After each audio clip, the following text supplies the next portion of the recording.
Bismillahirrahmanirrahim. Assalamualaikum warahmatullahi wabarakatuh.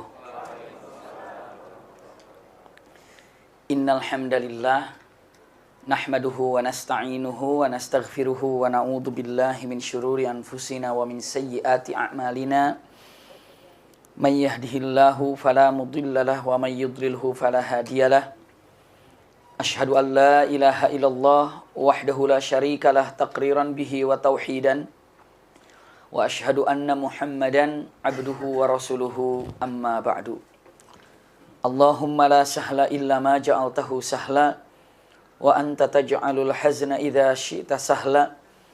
Allahumma inna nas'aluka hubbaka wa hubba man ahabbaka wa hubba amalin yuqarribuna ila hubbika bi rahmatika ya arhamar rahimin. Amin ya rabbal alamin. Alhamdulillahirabbil alamin. Mudah-mudahan jumpa kita pada malam hari ini seluruhnya disertai dengan rahmat dan berkah Allah Subhanahu wa taala. Kesempatan yang sangat berbahagia ini insyaallah kita melanjutkan dalam Qisasul Anbiya.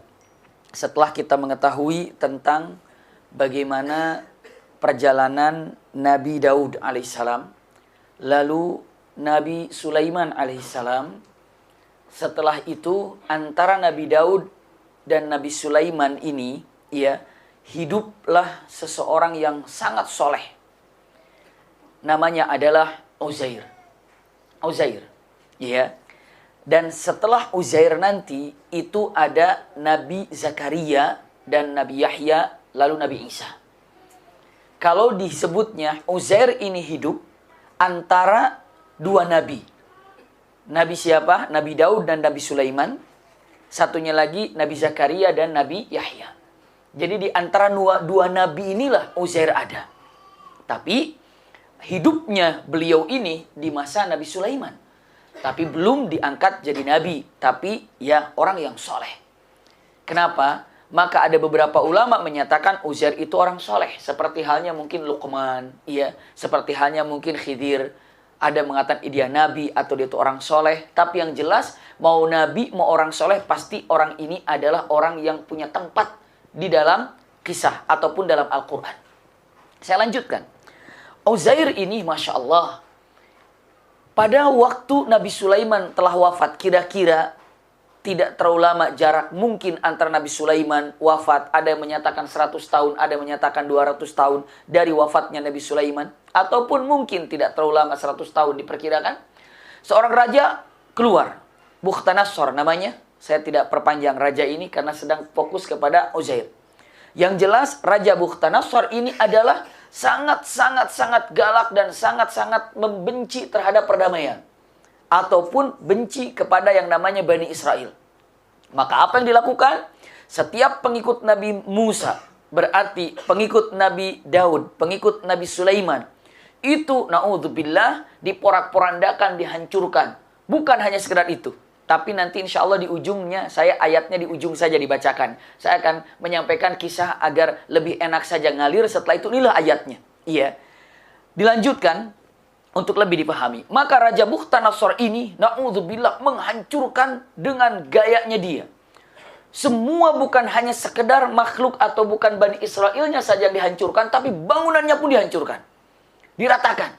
Dan saking bencinya kepada Bani Israel, bukan hanya bangunannya dihancurkan, dan bukan hanya orangnya saja dihancurkan, tapi ada satu lagi. Apa? Taurat pun dibakar. Taurat pun dihancurkan. Jadi sekarang, rumah hancur, Bani Israel diacak-acak, Taurat dihancurkan. Habislah semuanya. Inilah Raja Bukhtanasor. Penghabisan semuanya. Dan subhanallah inilah kejadian. Bahkan beberapa ulama mengatakan tempat ini adalah Quds. Karena memang di situ adalah tempat pada waktu itu para nabi kumpul ataupun yang namanya Nabi Sulaiman alaihissalam. Hancur. Yang namanya Quds ini rata. Hanya tinggal puing-puing. Manusia pada kabur dari tempat itu. Taurat sudah tidak ada lagi. Inilah kisah untuk mengawali Uzair. Bani Israel berkumpul. Lalu mereka Bani Israel berkumpul dengan mengatakan, ada seorang laki-laki yang soleh. Dan diharapkan dia ini adalah yang akan membawa Bani Israel kembali jaya. Lalu orang yang soleh ini Masya Allah namanya Uzair. Dan Uzair ini menyampaikan kepada masyarakatnya, termasuk pada waktu itu punya anak. anaknya usianya kira-kira pada waktu 18 tahun. Jadi anaknya 18 tahun. Iya. Lalu dia juga punya istri. Dan dia juga punya jariyah.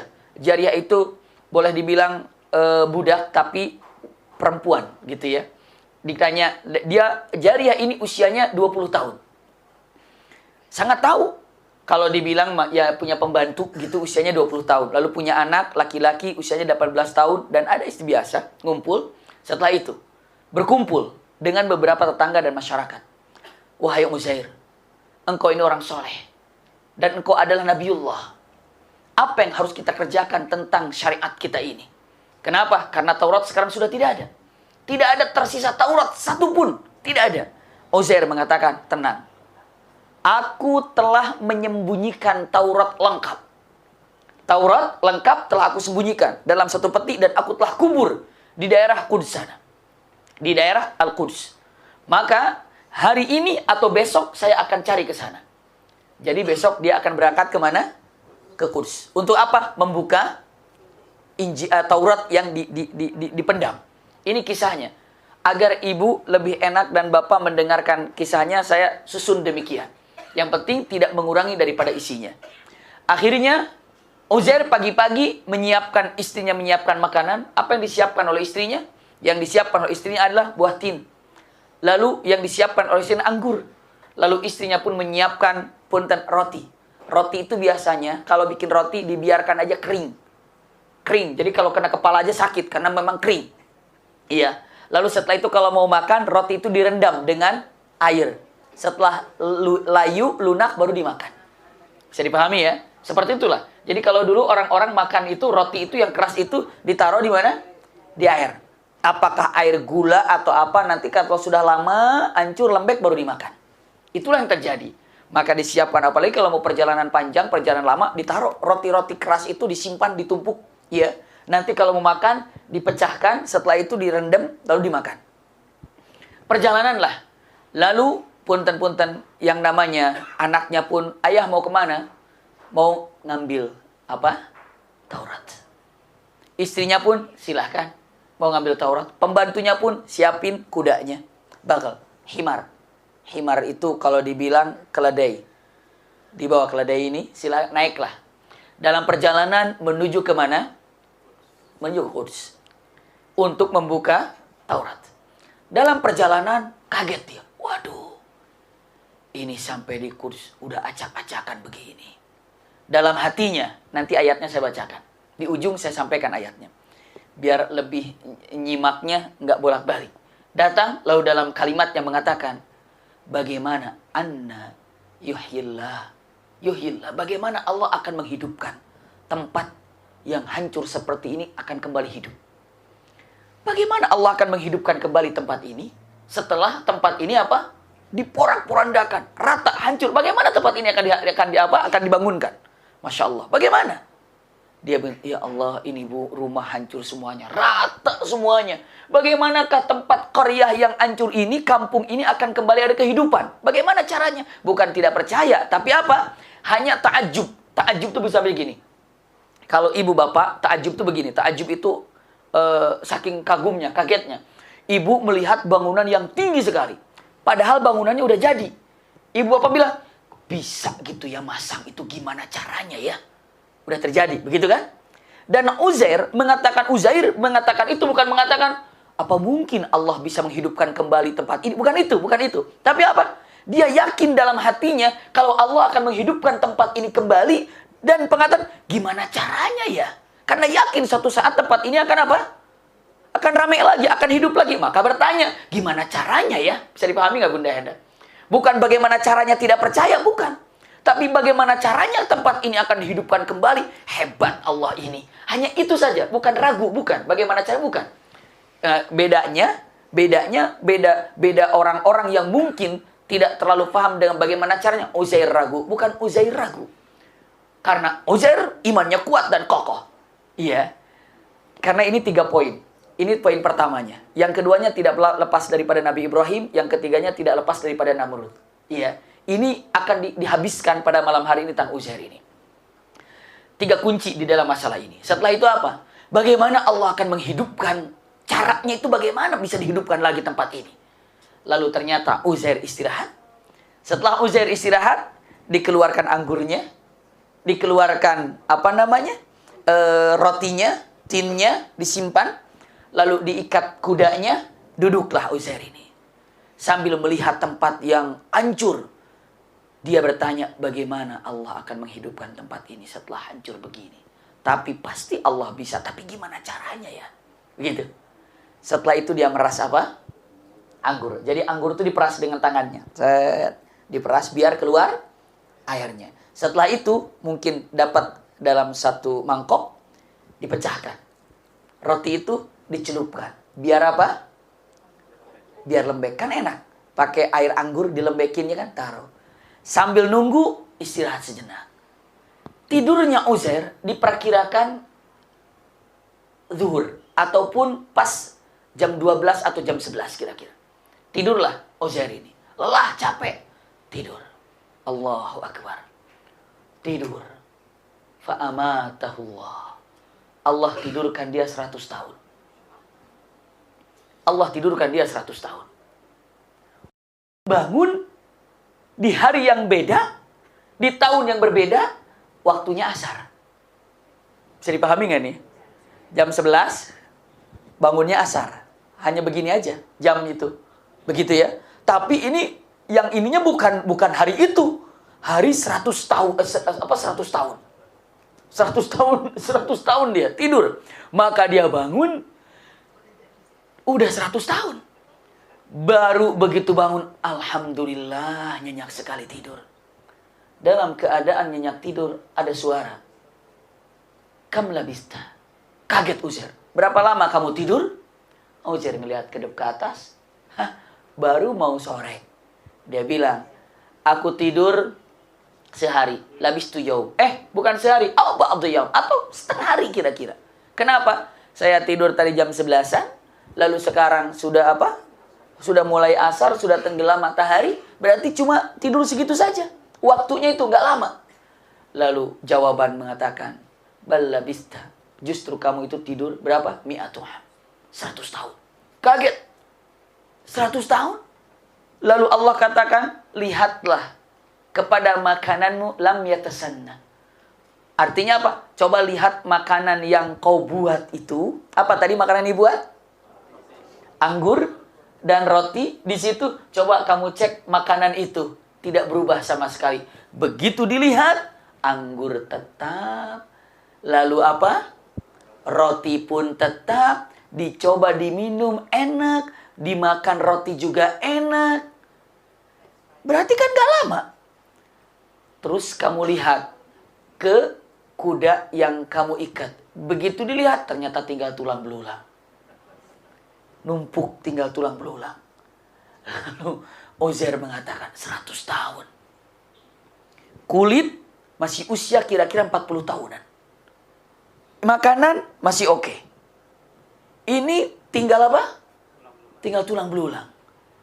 Allah seakan-akan mengatakan, kamu lihat bagaimana Allah membuat sesuatu yang mati untuk menjadi hidup. Karena hati tadi bertanya. Subhanallah. Begitu dilihat, Masya Allah, dalam Al-Quran digambarkan. Yang namanya tulang yang sudah hancur berantakan, kembali menyatu. Setelah kembali menyatu, tulang-tulang itu mulailah tumbuh dibungkus dengan daging. Setelah tumbuh dibungkus dengan daging, terlihatlah dibungkus dengan kulitnya. Setelah kulitnya, langsung ditiupkan ruh. Kemana? Ke kuda tersebut, ataupun ke keledai tersebut. Begitu keledai tersebut ditiupkan ruhnya, keledai itu langsung menengadahkan ke atas dan meringkik dengan suara keledai itu. Ketika ditanya ataupun perkataannya, kenapa keledai ini sampai teriak begitu kencang sekali? Punten, para ulama mengatakan karena keledai itu mengira kalau hari itu adalah hari kebangkitan. Keledai aja kaget kalau ini sudah dibangkitkan lagi. Saking ngerinya. Iya, saking ngerinya. Kan pernah ada di zaman Nabi Isa alaihissalam, nanti di kisah Nabi Isa, ketika ditanya, ada seorang ibu nangis karena anaknya anaknya wafat. Lalu dia bertanya, mengatakan, kata Nabi Isa alaihissalam, kenapa? Kamu ini sampai nangis. Aku ini melihat anakku yang aku cintai satu-satunya. Perempuan ini. Saya sangat mencintai dia, tapi dia sudah wafat. Lalu kata Nabi Isa alaihissalam, apa yang kau inginkan? Aku ingin dia hidup lagi. Aku ingin dia hidup lagi. Kata Nabi Isa, memang kalau hidup lagi bagaimana? Kalau hidup lagi, aku akan beriman kepada Allah dengan sebaik-baiknya. Dan aku percaya engkau sebagai utusan Allah. Baik, aku akan bangunkan. Kata Nabi Isa alaihissalam, Fulana, bangun. Bismillah, bangun. Nggak bangun. Ya Fulana, Bismillahirrahmanirrahim, bangun. Juga nggak bangun. Lalu mengatakan, biiznillah, bangun. Itu 3 kali baru yang namanya apa? Bangun. Bangun. Punten-punten. Begitu bangun, Nabi Isa bertanya, kenapa kamu 3 kali baru dipanggil, baru keluar? 3 kali baru dipanggil, keluar. Aturan sekali aja. Ini kenapa? 3 kali baru keluar. Apa jawabannya? Panggilan pertama, ya Allah mengumpulkan tulang-tulangku. Mengumpulkan tulang-tulangku. Panggilan pertama. Panggilan kedua kamu, Allah kumpulkan semua tulang ini dibungkus dengan kulit dan dengan daging semuanya hingga sempurna. Panggilan ketiga, baru rohku dipanggil dan disampaikan. Dan barulah panggilan ketiga aku jadi bangun begini. Subhanallah. Lalu saat itu Nabi Isa alaihissalam bertanya, Ibu, ini anakmu. Nah, apa kabar nak? Selesai salaman ataupun pelukan. Setelah itu ibunya nanya, nah, kenapa rambutmu putih semuanya? Kenapa rambutmu putih semuanya? Anaknya itu menjawab dengan mengatakan, aku begitu dibangunkan tadi kaget dikirain di alam mahsyar. Saking kagetnya rambutku memutih. Subhanallah. Makanya kalau ada anak pengen cepet rambutnya putih, kagetin aja selalu. Tidak begitu rumusnya. Bukan begitu rumusnya. Padahal rambut putih adalah cahaya dari Allah Subhanahu wa taala. Cahaya. Iya, boleh nyabut uban, boleh, tapi hilangnya cahaya. Cahaya kehidupan. Nasihat buat kita. Biarkan. Iya, mau janggut putih biarkan, mau rambut putih biarkan. Kenapa? Karena itu adalah dia cahaya buat diri kita semuanya. Saya ulangi lagi. Nah, ini langsung kuda itu apa? Apa kalau kuda, kalau kucing mengeong? Kalau ayam berkokok, kalau kuda meringkih. Meringkik. Nah, itu dia. Kuda itu meringkik. Ya. Meringkik dengan ringkikannya.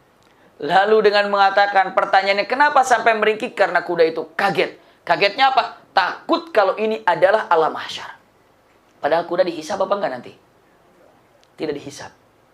Makanya nanti di akhirat semua binatang dikumpulkan. Setelah binatang semua dikumpulkan, semua binatang dikumpul. Di akhirat tuh nanti semua dikumpulkan. Ya, setelah para nabi dihisab nggak? Dihisab. Punten, ayahanda bunda. Nabi dihisab, nabi dihisab. Apa? Apa yang dihisab? Semuanya, termasuk kenabiannya, termasuk kenabiannya. Allah tanya kepada Nabi Adam, hai Adam, selama engkau jadi nabi 940 tahun, kamu apakan kenabianmu itu? Sudahkah kau kerjakan tentang kenabianmu dengan baik? Hai Nuh, sekian tahun engkau jadi nabi, apakah kau kerjakan tentang kenabianmu? Hai, semua para nabi ditanya. Padahal yang angkat nabi siapa? Allah. Yang mengangkat mereka nabi adalah Allah. Tapi Allah juga nanya, apa yang telah kau kerjakan tentang kenabianmu? Sama. Nabi aja ditanya tanggung jawabnya. Apalagi kita. Sebagai suami ditanya. Sebagai RT ditanya. Sebagai RW ditanya. Sebagai menteri ditanya. Gubernur ditanya. Presiden ditanya. Ditanya. Yang ditanya bukan menterinya saja. Yang ditanya bukan pimpinannya saja. Tapi yang ditanya siapa lagi? Yang memilihnya juga ditanya. Hati-hati itu. Kenapa kamu pilih dia? Alasannya apa nanti? Kalau yang jawaban tepat, bagus nanti. Jangan dikira tidak ditanya itu. Pimpinan ditanya, selama engkau bertugas, apa saja yang kau dikerjakan? Dan ditanya juga, yang milih kamu siapa? Semua, oh yang milih Fulan siapa? Dikumpulin. Kenapa kau pilih dia? Kenapa kau pilih dia? Kenapa? Ini tanggung jawab kita dalam pilihan. Yang tidak milih, oh ditanya juga, kenapa kamu nggak milih? Iya. Kenapa ini tanggung jawab? Benar-benar ini merupakan tanggung jawab. Iya, tanggung jawab untuk menentukan kita. Ini para nabi ditanya, kenapa? Punten, para nabi ditanya, apa yang kau kerjakan selama kau jadi nabi? Jawab. Setelah para nabi selesai dihisab, baru semua binatang dikumpulkan. Kita semua kaget. Hah? Binatang dikumpulkan? Binatang dihisab? Ternyata bukan. Begitu binatang dikumpulkan, apa yang dikatakan oleh Allah Subhanahu wa taala? Saat binatang dikumpulkan, Allah katakan, "Kunu turaba." Kalian jadilah turab. Jadilah kalian tanah, jadilah kalian pasir, maka habis semuanya binatang itu. Maka orang-orang yang takut dengan hisab, dalam surah An-Naba di ujung mengatakan, ya laitani kuntu turaba. Ya Allah, alangkah baiknya aku ini menjadi turab saja. Yang mana biar aku tidak dihisab. Jangan dikira hisab itu ada sesuatu hal yang gampang. Hisab itu latus alunna yauma idzin anin naim. Semuanya akan ditanya. Semuanya akan ditanya. Nabi aja ditanya. Subhanallah, kita semuanya, apalagi kita, ditanya semuanya. Waduh, akan ditanya semua permasalahan yang kita lakukan selama di dunia.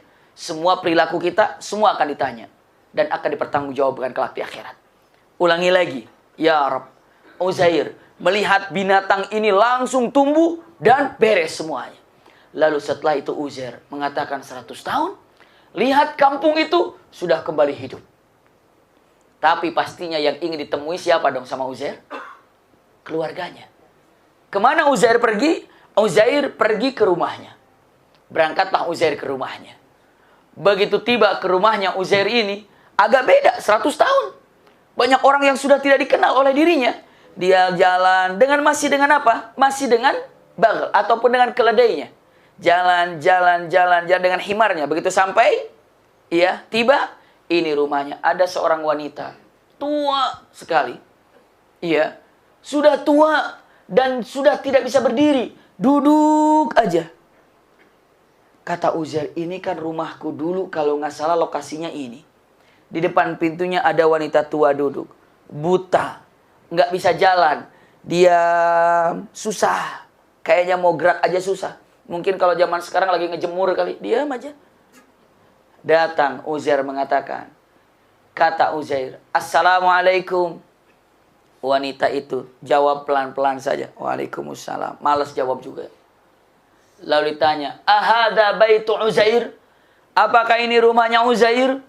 Wanita itu berlinang air matanya sambil kaget. Uzair? Siapa kamu? Nanya-nanya Uzair. Uzair 100 tahun sudah tidak ada kabarnya.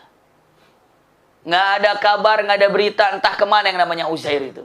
Karena itulah pertanyaan. Mana dikatakan ini rumahnya Uzair? Uzair. Siapa Uzair? Orang sudah tidak ada lagi menyebut nama Uzair. Uzair itu 100 tahun sudah tidak ada. Lalu mengatakan, aku Uzair. Aku Uzair. Lalu dia bilang, perempuan itu mengatakan, kamu ini ada-ada saja. Mana mungkin Uzair sudah ada, 100 tahun sudah lewat. Aku yang paling tahu tentang Uzair karena aku pembantunya. Pembantunya dulu usia 20 tahun. Sekarang berarti 120 tahun.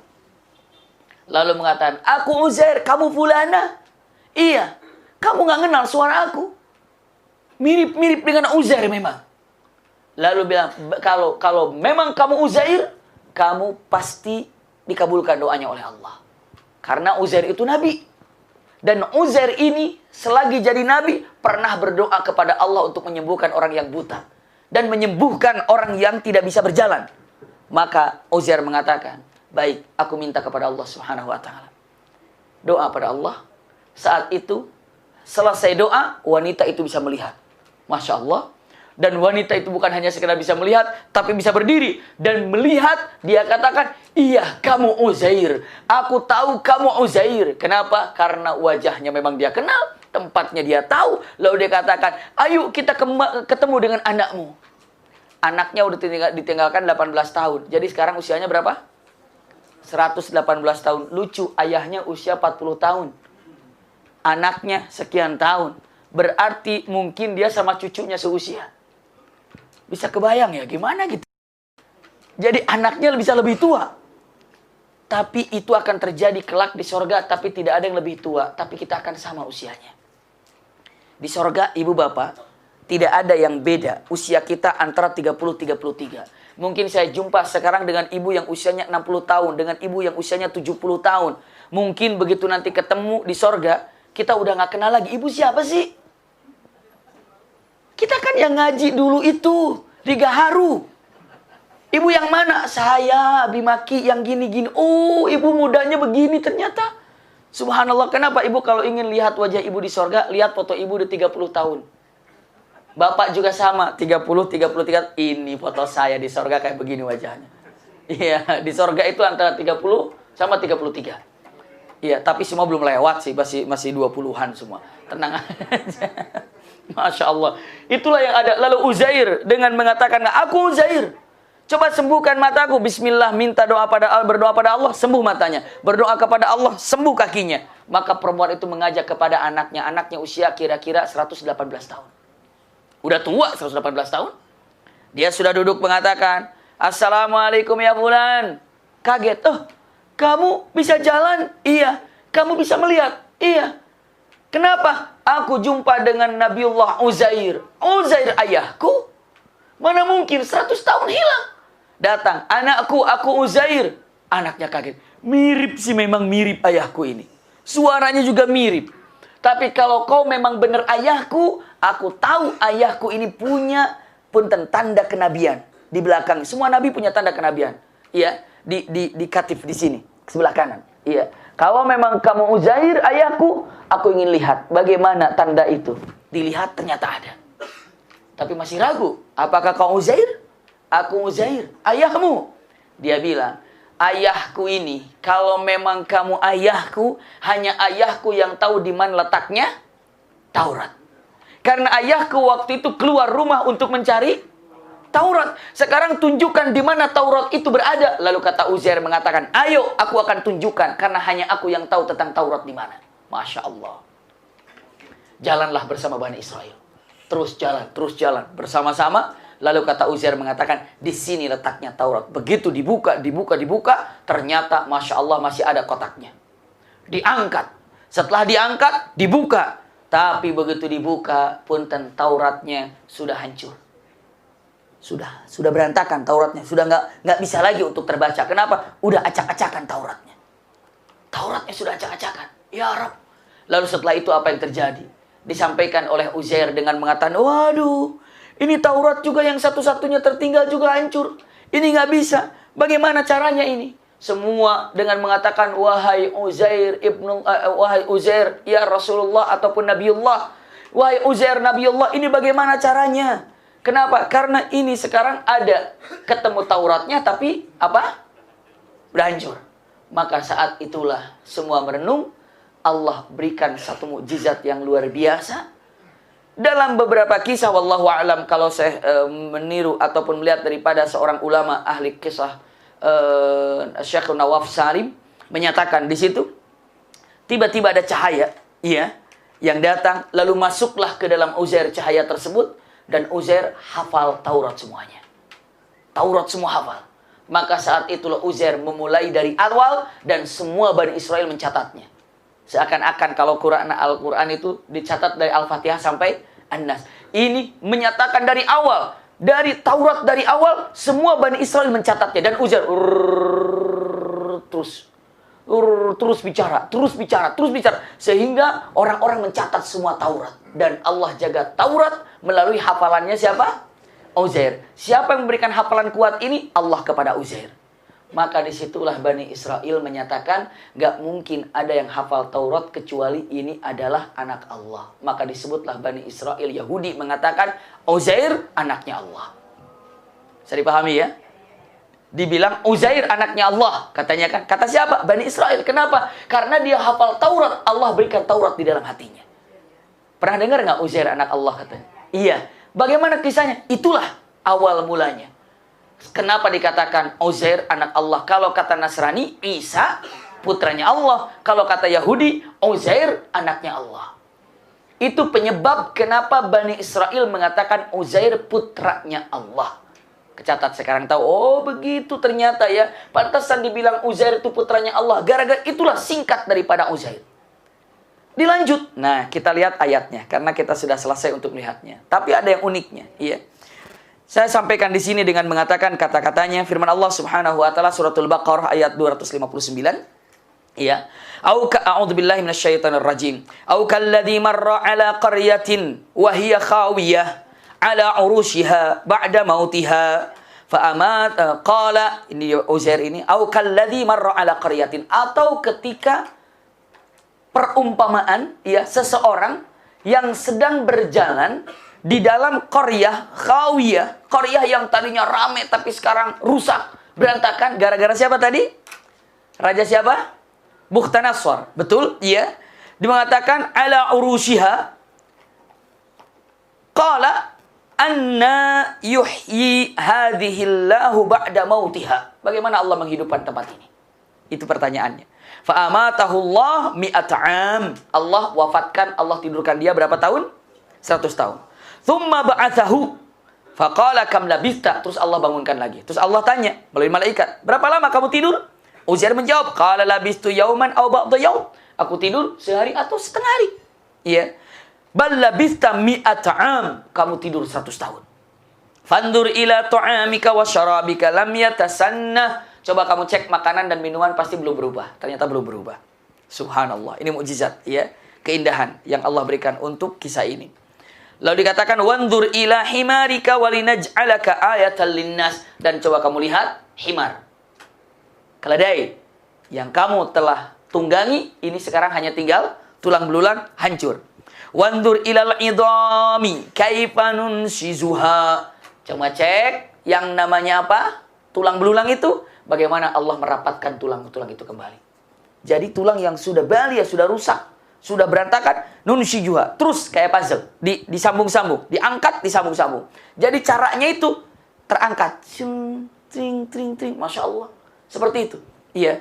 Jadi terangkat, nunshizuha itu diangkat, lalu menyambung di atas. Jadi benar-benar melihat kejadiannya. Uzair melihat yang namanya apa? Tulang itu di depannya naik jadi Allahu Akbar. Ya. Tsumma naksuha lahma. Terus apa? Dibungkus dengan daging. Iya.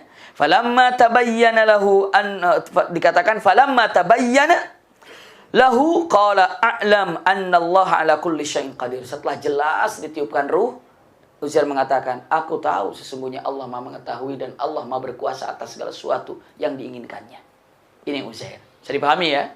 Saya lanjutkan, punten. Setelah Uzair, di dalam ayat berikutnya, iya, di dalam ayat berikutnya, kan tadi 200 berapa? 259, 260. Nanti ini sebenarnya setelah disampaikan, tapi diulangi lagi karena sekaligus untuk melihat tafsirnya. Wa idh qala, tadi Uzair. Uzair bagaimana melihat sesuatu yang mati dihidupkan. Dan melihat sesuatu yang ada diabadikan, dikokohkan 100 tahun tidak rusak. Makanannya itu lam yatasanna. Tiba-tiba di ayat 260-nya. Kalau nanti ibu cek di dalam Al-Quranul Karim, tiba-tiba langsung wa idh qala Ibrahimu Rabbi arini kaifa tuhyil mauta. Ingatlah ketika Nabi Ibrahim menyatakan, ya Allah, bagaimana engkau menghidupkan yang mati? Ya, Allah tanya, qala awalam tu'min, apakah engkau ragu terhadap bagaimana aku menghidupkan yang mati? Dijawab lagi dengan mengatakan qala dikatakan qala bala walakinna liyatma'inna qalbi. Aku tidak ragu tapi untuk menenangkan hatiku dan lebih yakin. Lihat, fakhudh arba'ata minat tayr fasurhunna ilaika thumma ij'al ala kulli jabalin minhunna juz'an thumma ad'uhunna ya'tinaka sa'ya wa'lam anna Allah azizun hakim. Ibrahim, kau bertanya bagaimana Allah menghidupkan? Iya, caranya adalah bawa 4 ekor burung, warnanya berbeda, mungkin dari jenis yang berbeda, bawa 4 burung ini. Disembelih, lalu burung itu bukan hanya sekedar disembelih, tapi diacak-acak, dicincang, habis dengan semuanya, dicincang. Setelah dicincang, dimasukkan dalam satu ember. 4 burung itu disatukan dalam satu ember.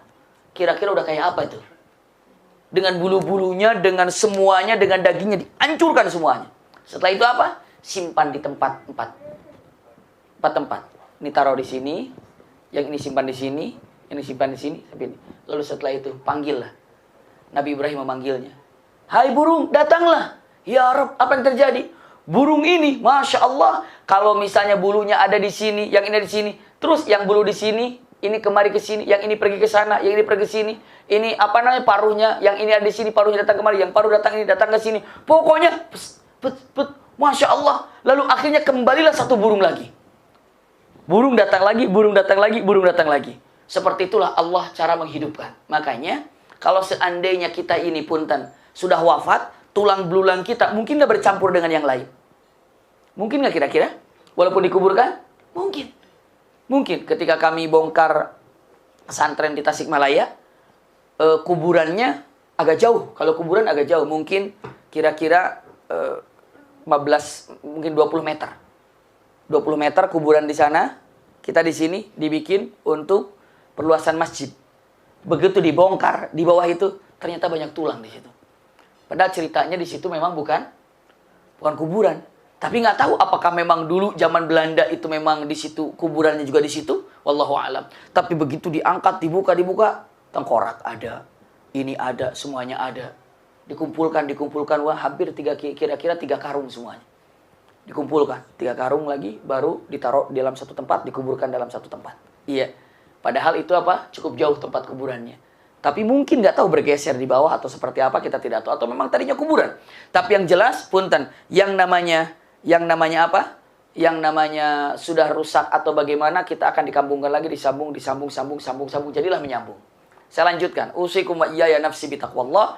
Setelah itu semuanya, Nabi Ibrahim alaihissalam lanjut dengan mengatakan, inilah kisah Nabi Ibrahim.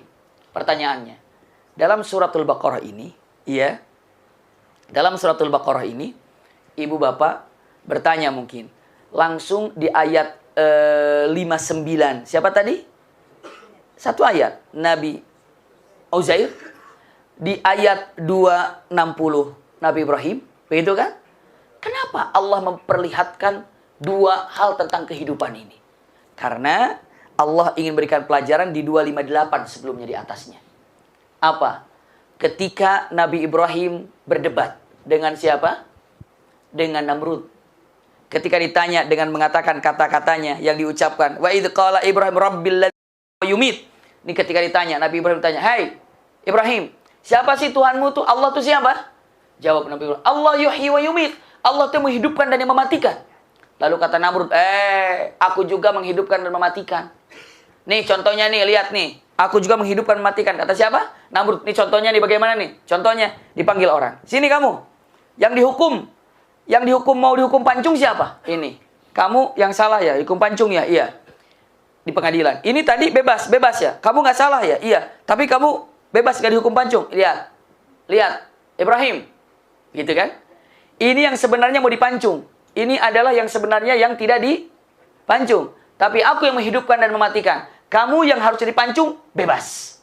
Ini yang harusnya tidak dipancung, pancung. Nih, akulah yang menghidupkan dan mematikan. Kata siapa itu? Kata Namrud. Bisa dipahami nggak itu? Maka, punten, Allah ingin mendidik. Bukan itu maksudnya. Tuh maksudnya kayak Uzair. Bagaimana Uzair melihat tentang kehidupan. Bisa dipahami ya? Tuh lihat, nih Allah langsung kasih paparan. Jadi gara-gara untuk membuktikan kepada kita ketika Allah menghidupkan dan mematikan, kata Namrud dengan mengatakan, "Oh, kalau cuma menghidupkan dan mematikan aku juga bisa. Nih, orang yang seharusnya dipancung aku bebaskan, orang yang bebas aku pancung. Tuh kan, aku hidupkan dia, aku matikan dia." Itu kan kacau otaknya ya. Iya. Subhanallah. Nabi Ibrahim jawab nggak Nabi Ibrahim itu? Tidak. Nabi Ibrahim nggak jawab. Bukan gitu Namrud maksudnya. Nabi Ibrahim nggak jawab. Kenapa? Karena Nabi Ibrahim tahu kalau tujuan maksud yuhyi wa yumit itu bukan begitu. Tapi ini alasan bandelnya dia aja. Bisa dipahami nggak Bunda Henda? Dia hanya mengelak aja. Kalau mengatakan Allah menghidupkan mematikan, aku juga maksudnya Allah menghidupkan dan mematikan itu bukan apa yang diinginkan oleh siapa? Namrud. Namrud tahu kalau dirinya itu salah, tahu. Makanya nggak perlu didebat lagi. Kalau didebat mengatakan maksudnya begini, Allah itu menghidupkan yang tadinya kita ada, lalu tidak ada, nanti Allah mengadakan lagi, itu panjang debatnya. Maka Nabi Ibrahim ingin cari kata-kata yang lain. Apa? Begitu tidak diterima Allah yang menghidupkan mematikan, jawab lagi, apa kata Nabi Ibrahim? Allah ini ya yang mendatangkan matahari dari apa? Dari timur. Allah itu yang mendatangkan matahari dari timur. Kalau memang kamu Tuhan, datangkan matahari dari barat. Nggak bisa. Abu hitam. Wah, nggak bisa jawab. Diam. 1000 bahasa. Kenapa? Itulah cara berdebat. Kalau kita lagi debat, misalnya, tahu padahal keinginan kita itu bukan itu. Tapi dia membela dengan kata-kata lain seakan-akan pemahamannya dia benar. Nggak usah diperpanjang lagi. Itu mah pindah judul. Yang membuat dia terpojok. Bisa dipahami itu ya? Padahal yang namanya Namrud tahu kalau tujuan yuhyi wa yumit itu bukan seperti yang dia bilang. Cuman ya daripada nggak ada ucapan, maka dia bilang begitu. Makanya Nabi Ibrahim nggak perpanjang. Ngapain diperpanjang? Orang dia juga tahu salah kok. Makanya ganti dengan mengatakan, ingin tahu tentang yang namanya Allah itu siapa? Allah yang mendatangkan matahari dari sebelah timur dan terbenam dari sebelah barat. Jika kau Tuhan, datangkan besok matahari di sebelah barat. Dan Namrud tidak bilang gitu. Coba saya minta Tuhanmu untuk menerbitkan matahari di sebelah barat. Kenapa Namrud tidak bilang begitu? Kenapa? Karena Namrud tahu kalau Nabi Ibrahim minta, pasti bisa terjadi. Bisa dipahami nggak Bunda?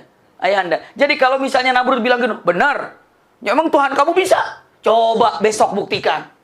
Mati kutu lagi. Matahari terbitkan dari sebelah barat oleh Tuhannya Ibrahim. Begitu kan nantinya?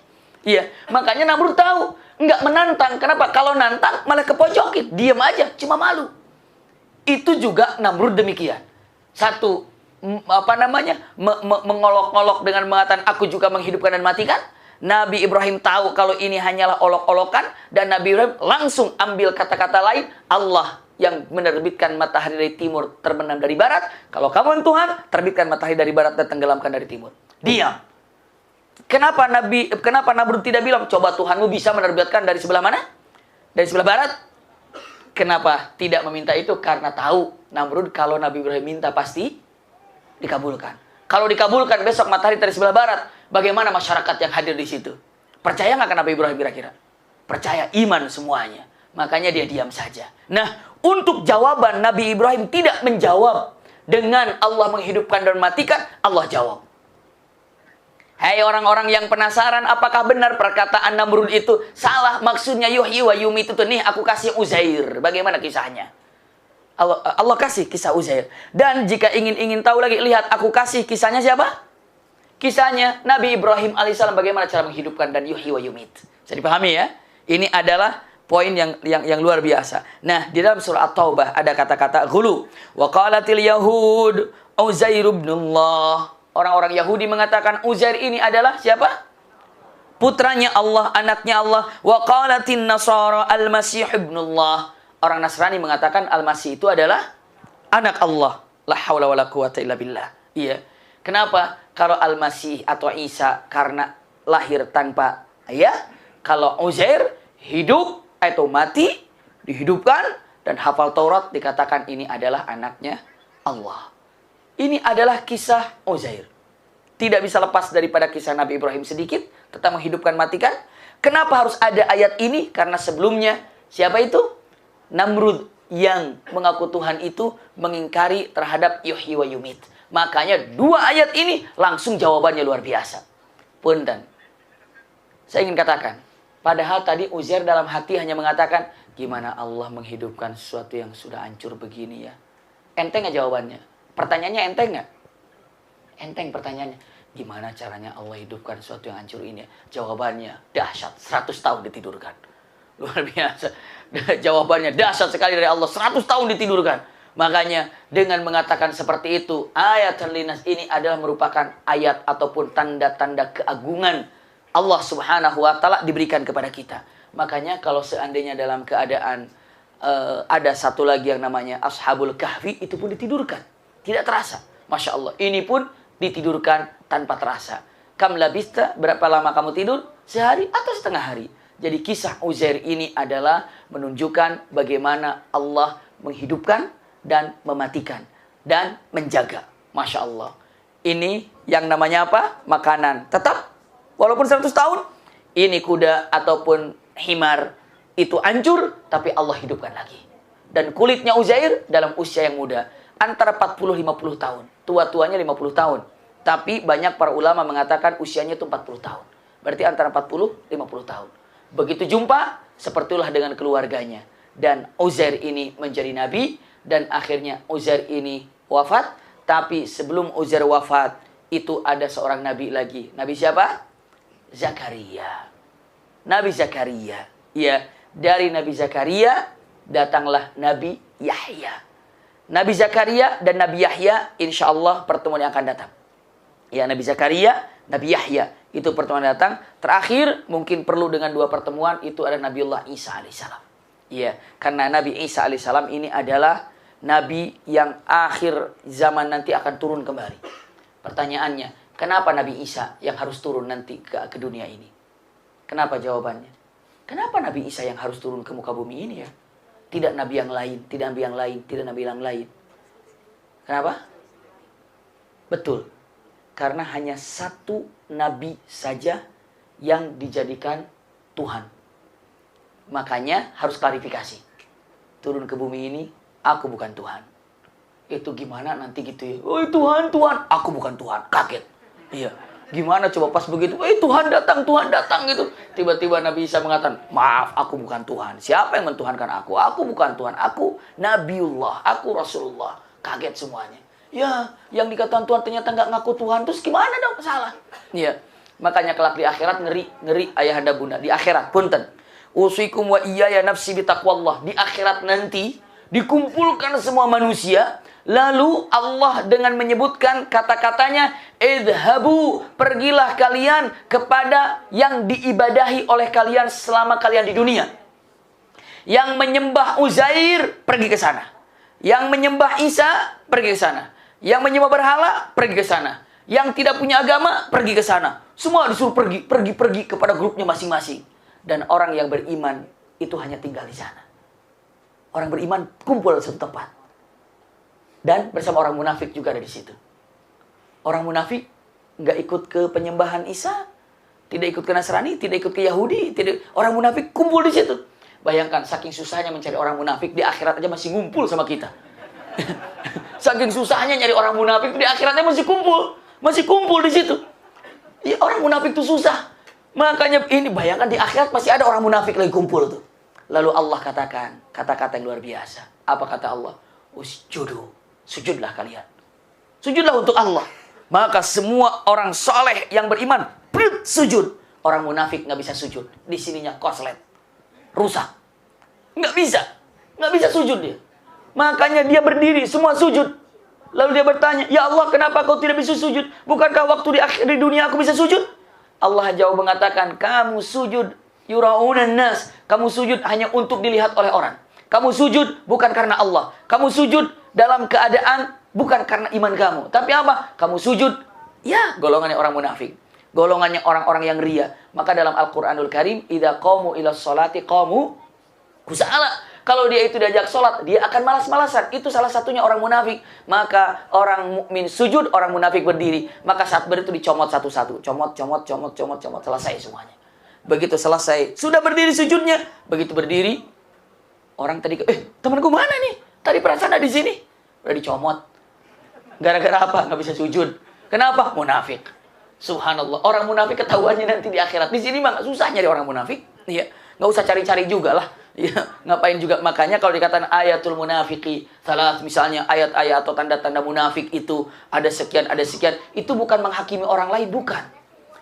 Tanda-tanda munafik itu apabila dia berbicara dusta, apabila dia berjanji dia tidak menepati janjinya, apalagi apabila dia dipercaya dia tidak bisa dipercaya ataupun dia berkhianat, langsung mikir, dia banget.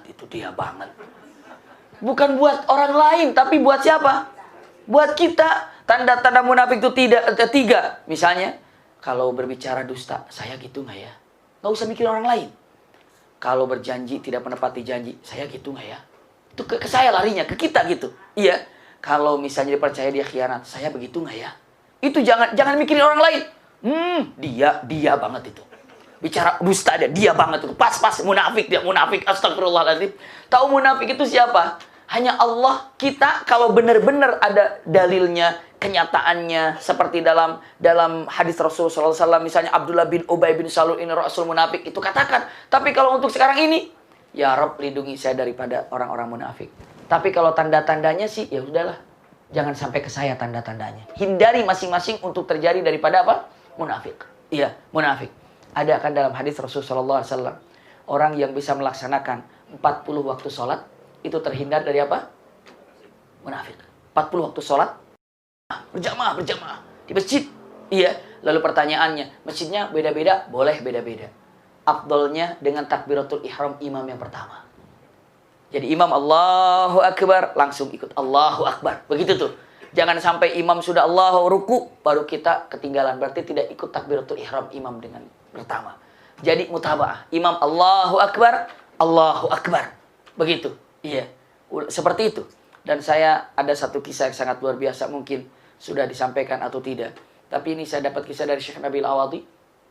Ada seorang pemuda yang ingin terhindar daripada sifat munafik. Lalu apa yang dia lakukan? Dia melaksanakan sholat berjamaah.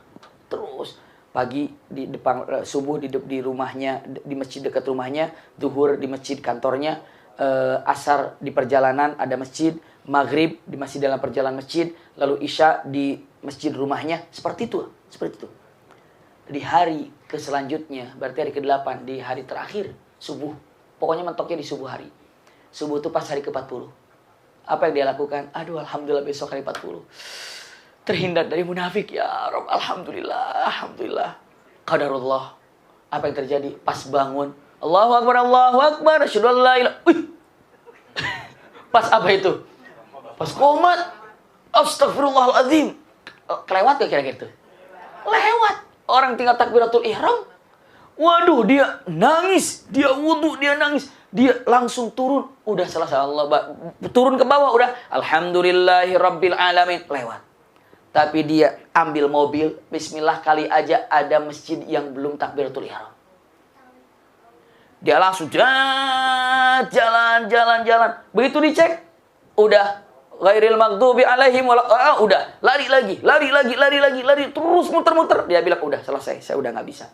Daripada nggak sholat subuh telat, ya udahlah, saya cari masjid yang terdekat di sini. Itu di sini jamaahnya udah pada duduk di belakang, udah pada duduk, udah pada mencar gitu kan. Kalau habis sholat kan pada duduk di belakang gitu kan. Wah udahlah, daripada nggak sholat, saya masuk ke masjid.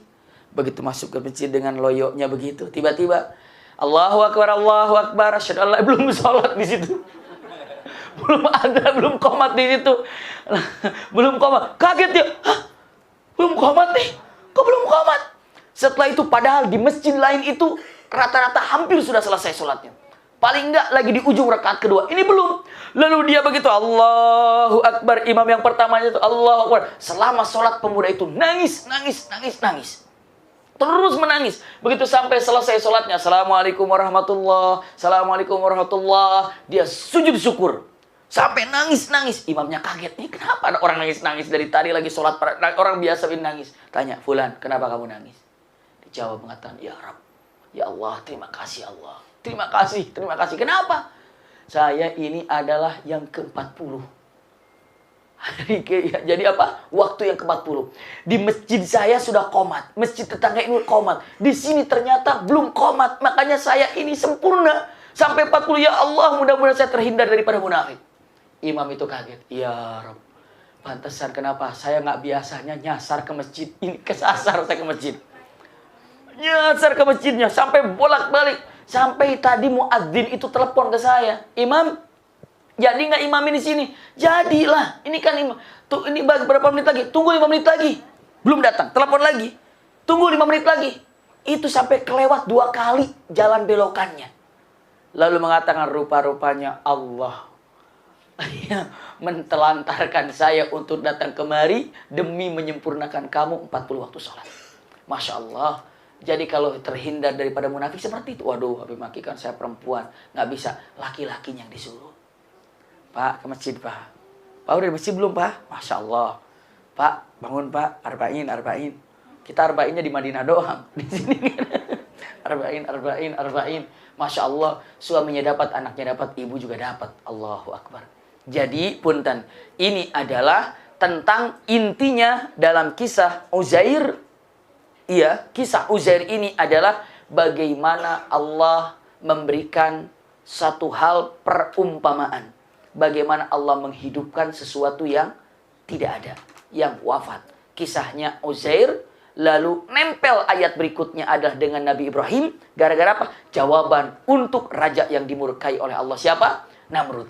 Nanti sepulangnya dari sini, coba buka surat apa? Al-Baqarah ayat. Betul, dibuka itu semuanya, dicek, oh ini dia. Masya Allah, hari ini kita belajar 3 ayat daripada tafsir, plus ataupun bertambah dengan surat At-Taubah yang menyatakan apa? Ayat 30 tadi, ya. Ayat 30, wa qalatil yahudu Uzair ibnullah. Yahudi berkata Uzair itu anak Allah, lalu Nasrani mengatakan Al-Masih itu adalah anak Allah. Hari ini kita belajar 4 ayat berkaitan dengan Uzair, Ibrahim, Namrud, dan berkaitan dengan pendapat Yahudi dan Nasrani tentang Uzair dan Isa alaihissalam. Ini dapat saya sampaikan.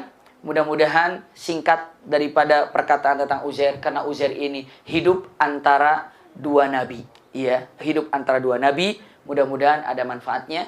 Makanya kalau dicari daripada Qisasul Anbiya, kadang-kadang nggak ketemu, tapi yang adanya di Qisasul Quran. Tapi kenapa saya sampaikan dalam Qisasul Anbiya? Karena berkaitan dengan nabi berikutnya dan nabi sebelumnya. Ya, insya Allah kesempatan yang akan datang kita akan bahas tentang siapa? Nabi Zakaria yang ketitipan siapa? Ibunya Isa siapa? Maryam. Itu kisah yang sangat unik sekali. Maryam bisa tinggal bersama Nabi Zakaria. Iya, kenapa? Zakaria siapa? Maryam bagaimana? Lalu bagaimana keluarga Maryam ini, Ali Imran ini untuk menjadikan keluarganya menjadi keluarga yang baik, sehingga nadar kalau punya anak, saya akan dijadikan anak ini sebagai pengabdi ataupun untuk membesarkan rumah Allah. Tapi ternyata anaknya bukan laki-laki tapi apa?